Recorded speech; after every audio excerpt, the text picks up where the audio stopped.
Welcome, welcome, welcome. It is lovely to have you here today.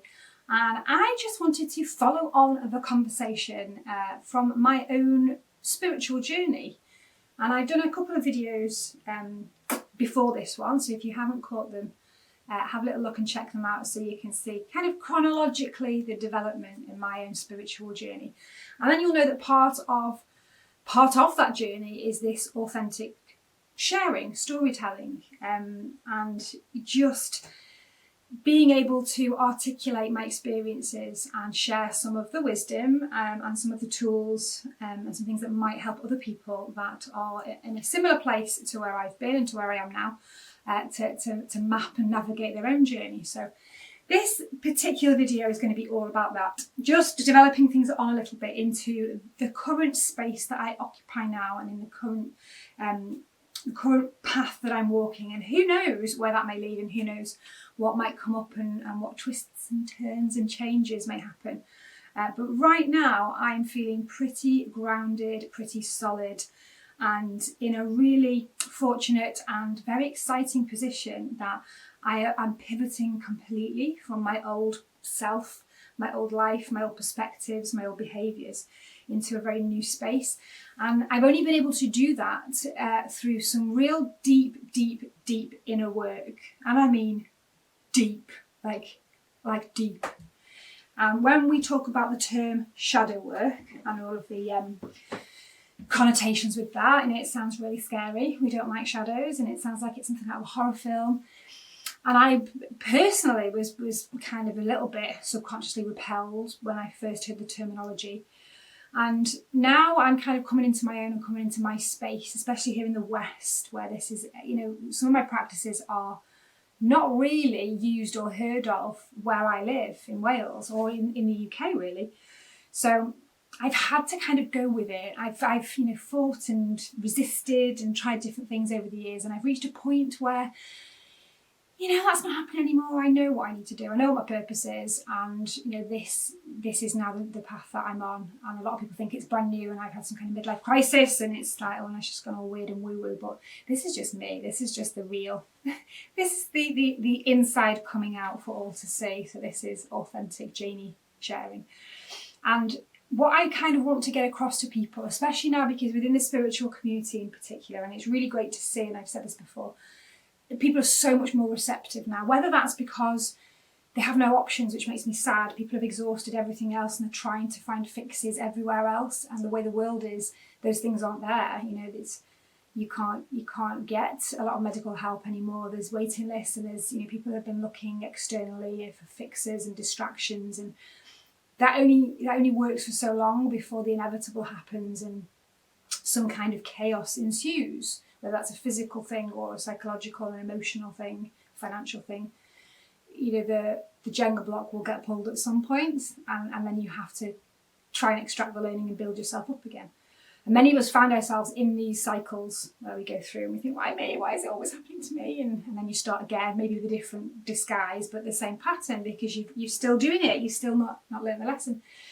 So although there's a brilliant momentum now in the spirit, and there's everyone's using the hashtags, and it's all connected to wellness, and people are respecting the fact that actually, get my shoes off, put my feet on the ground, there's some scientific backing that connecting with the earth is very powerful healing.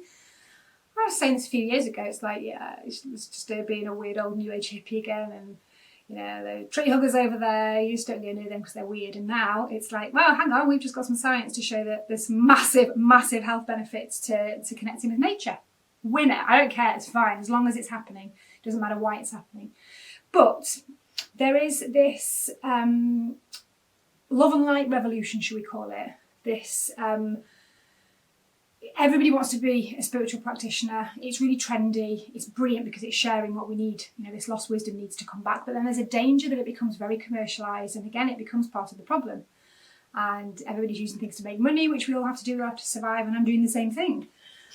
But we have to really watch this, because this is such important wisdom and knowledge, and we're at a crucial point in humanity where we have to make these shifts and changes, and we have to get it right. So if we go too far down the commercial route and everybody and their dog is all of a sudden selling crystals and bits of glass and things without knowledge of what they're doing it for or why, it's just a trendy thing to do. Everybody's having the same kind of videos that they're putting out and backdrops and workshops, and you go everywhere. There's just, there's loads of it, which on one hand is brilliant because we need that. On the other hand, we need to be careful of what we're consuming. Is it the same part of the beast? Or are we now consuming another distraction that feels like it's health, feels like it's wellness, feels like it's healing? It doesn't feel as toxic as the last thing that I was ingrained in. But is it the same? Is it the same thing? Are we just consuming something in the hope that it might fix us? And that kind of brings me to one of the courses that I've been doing, and one of the talks that I do around why are we addicted to self-help. If you've got a stack of self-help tools and books and you're still looking for more, then we need to think about why that is. Because there's something else going on. You see what I mean? We have to kind of dissect that. And for me, and a lot of you guys out there that are in my community already, we have this conversation. So if you are a practitioner, if you're already in the community as a practitioner or healer, you will know straight away what I mean when I say that there is a lot of toxicity, and the general public don't, as far as everybody in Muggle land, should we call it, is concerned, everybody who does anything in this realm is a beautiful, amazing angel soul who is just here for the benefit of the greater good. And that's the common assumption, but we know that that's not the case, and people jump on the bandwagon, and there's a lot of toxicity in business in this area. There's a lot of toxicity in groups and facilitated groups, where same as it is in medicine and education and any kind of group in therapy, where the person facilitating is this counter-transference, is trying to work through their own shit and using that space unintentionally to do it. And there's a lot of power play, there's a lot of power struggles, there's a lot of ego, and a lot of people who are really deeply wounded and need a lot of healing themselves are transferring one addiction for another, and perhaps coming out of the depths of a physical addiction to a substance and having a spiritual awakening and experience, and then going, all right, cool, this is my thing now. Now I'm going to be this guru and I'm going to share this. And that's amazing. And that's similar to my story, twice born, the shamanic story of having this, some kind of crisis, and then pivoting and being the wounded healer. But there's a lot of toxicity in the wounded healer archetype, which is the whole point of this particular video. We just have to be careful and discern, and it's only when you know yourself that you know who and what to reach for. So there are a lot of people, myself included, I have to watch this constantly, and it's part of my past and my path. The wounded healer switching something for something else and feeling like that's it, I'm standing in my path and my truth, but actually it's another part of that cycle of needing to be loved, needing to be wanted, validated, chosen. It's just a different version.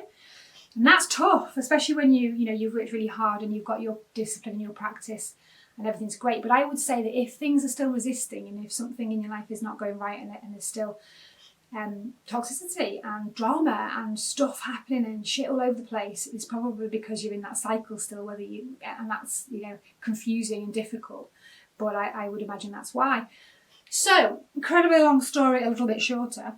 This process is something that I've been through, particularly, obviously the last 10 years since my Peru trek, which you'll know about if you've watched that particular episode, seen my video. But 10 years for sure, this absolute shadow work, immersion, I can't even tell you because it takes too long, but I might do more episodes.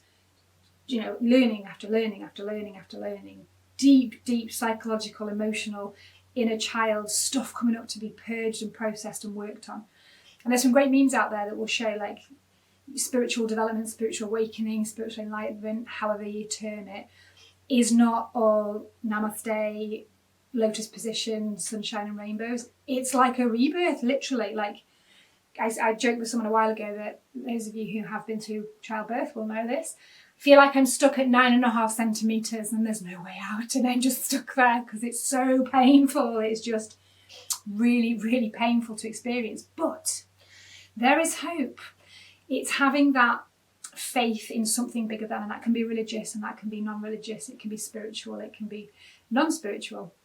Having some kind of faith in something bigger than yourself. Getting out of this space here in your head that tries to reason everything and find solutions and find logical approaches to things, because we really don't know shit. We just don't. We know what we can prove and we know what is scientifically and technologically provable, and that's absolutely piss all. So you have to suspend that judgment sometimes, as scary as it might be, as frightening as it might be, not to have the control over, well, I know that, so that's fine, it's safe. We don't know stuff, so you have to feel into your body sometimes, and you have to discern what feels right. And that's part of the growth experience. That's part of leveling up. And I've been doing that many, many times, but especially the last 2 years, right? Last 2 years, 18 months, and in the last 12 months, it's just amped up. So I have had massive growth. I'm really grateful for those experiences, as painful as some of them have been. And that kind of brings me to where I am now, doing the authentic sharing. And for me, I'm positioning myself in that space as is, I learned in Peru, or in the years since Peru. That is who I am, as what I am, is the person that walks between. And in other cultures, in indigenous tribes, that is the shaman's role. That's the person. And obviously, there's a whole contentious debate around cultural appropriation. You can't use the word shaman. You can't. And then I speak to people who are practitioners and who are from indigenous cultures who just get the wisdom out. You said that. That's very sort of Western approach to things, just complaining about things. And although we have to be incredibly respectful of our heritage and our lineage, and we also need to learn and grow from other people, from other cultures. And if we're called to then pass that wisdom on, I think as long as we are respecting and referring back, and making sure that person, that culture, that experience, and those tools are respected for where they have come from. I think we need to get out of that space a little bit and be a little bit, because otherwise nothing gets, we lose it. We lose this vital information, this vital wisdom. So shamanic practitioner is the terminology that I've always used, even though it's a mouthful. And if you think about in this country, in Wales, the Celtic version would be the terms like witch, priestess, druid. They don't sit well with me either, for obvious reasons, that there's no credibility and people just think you're absolutely loony. And you haven't got time to go into the history of those words and the meanings and the connotations. So it's difficult to put a term on it. In some spaces, energy weaver would be the term. And I love that, energy weaver, but again, it's woo-woo, isn't it? It sounds nuts. So somebody that walks between spaces, and I think for me, even though I'm just a Care Bear. My solar plexus, if you understand the chakra system, that's my power. I'm like a bloody Care Bear, and I just radiate my light out. But that's really toxic in a way, unless you balance it out. And I think I spent many years in spaces and situations just because I thought that was what I wanted, what I was meant to do, where I would just bleed myself dry, this energy, and I would feel everyone's pain, and I learned the skills to channel that energy and to do good stuff with it. But I would just be pouring it out and just, please feel better. I just want people to feel better. And then what happens is you have those codependent relationships because people feel better in a room with you. They don't know why. You don't talk to them about energy or explain any of this process. They're just like, oh, you've got great energy, Like, I know. And then they want to come back for more. And then you feel chosen and validated, and you feel important, and you feel like people love you and want you and need you. So that's quite seductive. And you go, yeah, okay, yeah, that's my purpose. And then you end up in that space again, and then people are like, right, cool, give me that energy, I want it again. And then eventually you end up in this space where that's expected of you, and actually people become really hostile and aggressive when you remove it. When you burn out and you're like, I need to just let me fill up, then you've abandoned people, and it's not right. And as the practitioner, or as the person who is aware of this, it's your responsibility not to do that, and that's the boundary debate, isn't it? So I found myself in those positions, and then I realised, why am I trying to sort of ignore or repress or hide my real calling, which is, and the only way I can do that is by telling people and articulating what it is that I do. I can't be that stealthy ninja anymore that's kind of walking in one space and pretending I'm doing that, but really doing that. So I need to be able to be in the right space now to be effective, and the time is definitely, where we are in society is definitely now. So it's shadow work. It's not love and light. I may come across like love and light because that is my natural. I shine. I'm a light bearer. I'm a light worker. I'm an energy worker. I am. That's me. I'm light.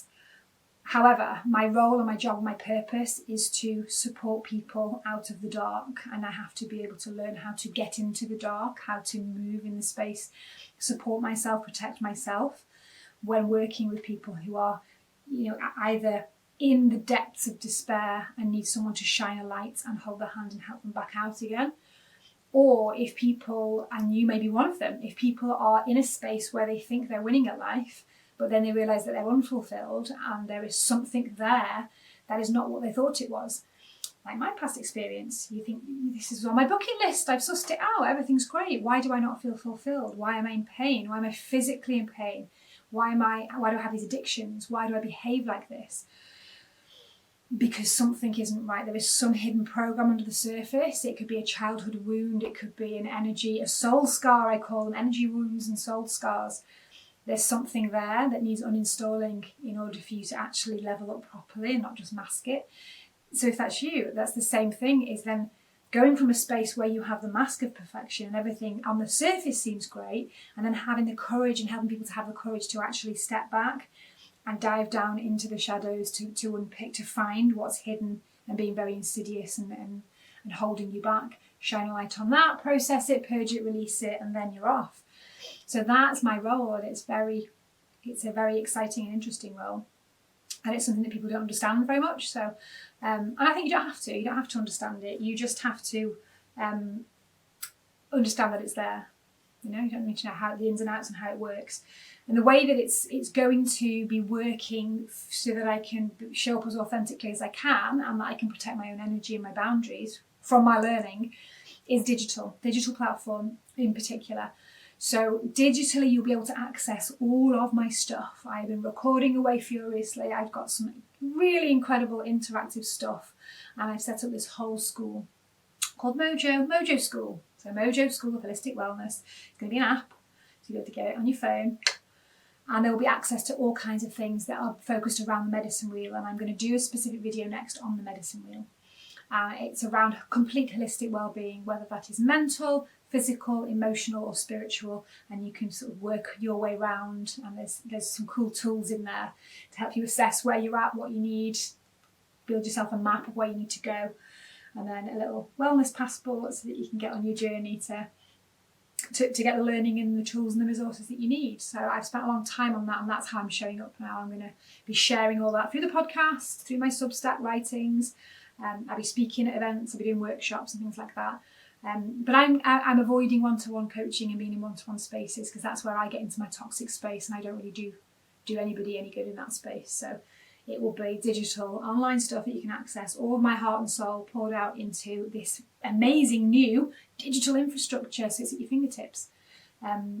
That's kind of the space that I'm moving into, and I need to be able to grow that. I need your help. I need help for people to be able to help me grow my memberships, get people signed up, get people on there. There'll be deeper courses and there'll be coaching programs on there that you can pay for and you can get access to, and loads of cool stuff that we'll be developing along the way. But that's my way of healing, and that's my purpose and how I'm going to be showing up from this point on. So exciting times ahead. I just wanted to have that little bit of a Jackanory story sharing time, just to follow on from some of the other pieces that I've done about my spiritual development. And the next one that I'm going to do is going to be focused more specifically around the medicine wheel as a framework and how that works. And then I'm going to have a few tools on Mojo School that you'll be able to access when you sign up as a member. You'll be able to access to embody that and to actually to have a go at linking in with that kind of knowledge and that kind of framework and that kind of space, and see how it works in your life. So lots of things to come, my friends, lots of things to come. And of course there'll be a lot more guests and amazing people that I've met on my travels and will continue to meet, that I will be recording and sitting down and chatting with, just to keep sharing some of the good stuff. So I hope you have a beautiful rest of the day, whatever you are doing, and the rest of the week, and I will see you again for the next one very soon.